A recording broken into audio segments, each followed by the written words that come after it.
안녕하세요. 성북학 개론 정릉동을 찾아서 그 9번째 시간입니다.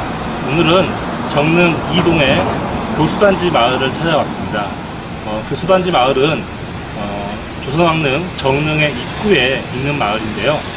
1960년대 이쪽에 재개발 주택조합이 생기면서 형성된 마을입니다.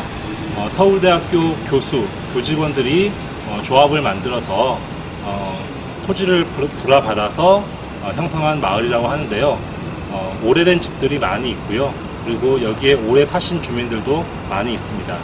그리고 무엇보다 정원 축제를 매년 봄에 열어서 아름다운 정원을 시민들에게 이렇게 자랑하는 그런 장소이기도 합니다.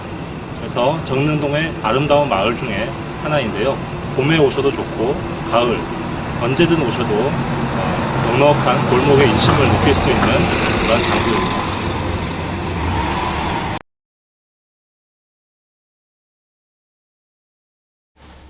아리랑 시장을 지나 세계유산 조선왕릉 정릉 표지판을 따라 언덕을 오릅니다. 아파트 숲 사이에 둥지를 틀고 있는 아담한 마을이 있습니다. 바로 교수단지라는 마을입니다.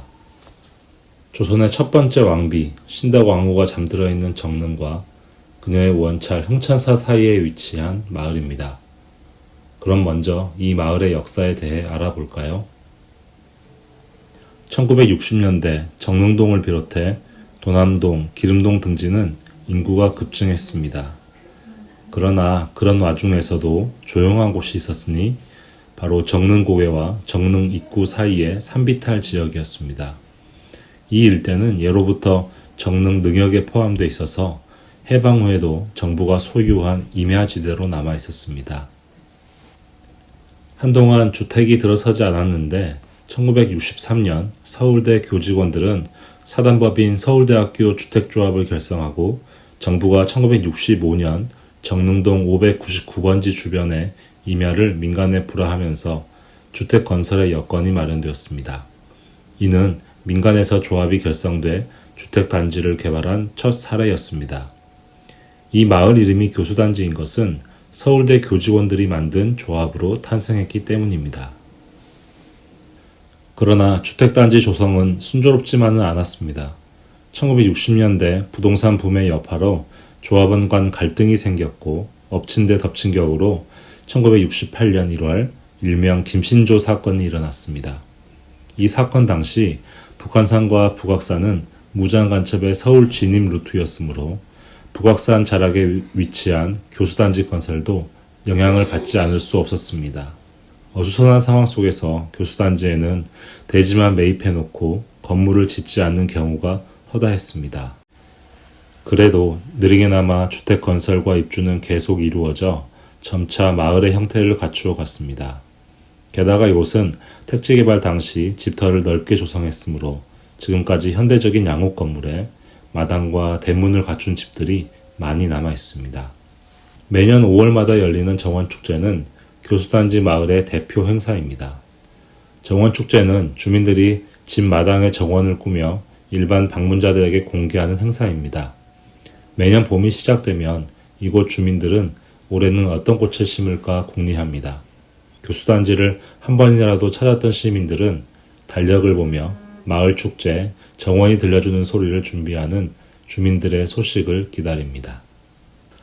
2014년부터 시작하여 매년 열린 이 축제는 이 마을 주민들이 자발적으로 만들어낸 화해와 소통의 행사입니다. 2000년대 중반쯤 여느 마을들이 그렇듯이 재건축에 대한 이야기가 여기서도 나오기 시작했습니다. 재건축을 찬성하는 쪽, 반대하는 쪽도 각자의 입장이 있으므로 의견이 분분한 것은 당연한 일이었습니다. 그러나 재건축에 대한 갈등 속에서도 주민들은 서로를 알아가는 계기를 만들었습니다. 그 과정에서 서로의 집을 오가며 각자 개성 넘치는 정원과 그에 얽힌 추억들을 공유했습니다. 주민들은 자신들의 정원을 많은 사람들과 함께 나누고자 정원을 개방하는 축제를 기획했습니다. 집 앞과 골목마다 주민들이 모여 꽃을 심어 꽃길을 가꾸고 정원에서 전시와 음악, 체험을 통해 주민뿐만 아니라 외부 방문객을 맞이하여 함께하는 시간을 마련했습니다. 2014년 주민들은 서울시 우리마을 프로젝트를 통해 마을 이야기를 담은 책자를 발간했고 성북구 마을 만들기 지원 사업을 통해 정원 축제를 개최했습니다. 축제 기간 동안 정원을 개방하는 과정에는 각자의 사연과 특색을 담아 정원 이름을 짓고 문패를 만들었습니다. 주민들과 도자 모임을 통해 만든 도자기들은 축제에서 전시되었습니다. 축제를 만들어가는 과정에서 주민들은 하나가 되었고 서로를 이해하게 되었습니다. 축제를 위해 대문을 열자 주민들의 마음도 열리기 시작했습니다. 주민 간의 화합을 넘어 사유지인 정원을 시민들에게 개방함으로써 그 의미와 가치를 인정받은 교수단지 정원축제는 많은 상도 받았습니다. 처음 구청의 보조금으로 시작한 마을축제는 2016년부터 지자체 보조금 없이 사업을 진행할 수 있게 되었습니다. 축제 첫 회에는 7곳의 정원이 개방되었는데요. 그 다음에는 9곳, 12곳, 14곳, 점점 개방되는 정원 숫자가 늘어났습니다. 실제 축제에 참여하는 주민 수도 늘어났습니다. 교수단지를 가는 방법은 여러 가지가 있습니다. 아리랑 시장을 지나 언덕을 오를 수도 있지만 다른 방향으로도 진입할 수 있습니다. 성신여대 입구역 6번 출구로 나와 1162번 버스를 이용하면 교수단지 정류장에서 내릴 수 있습니다.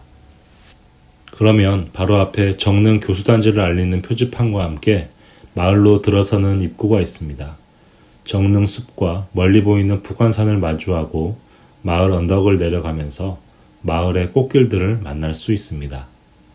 교수단지는 조선왕릉 정릉과 흥천사와도 가까이 있습니다.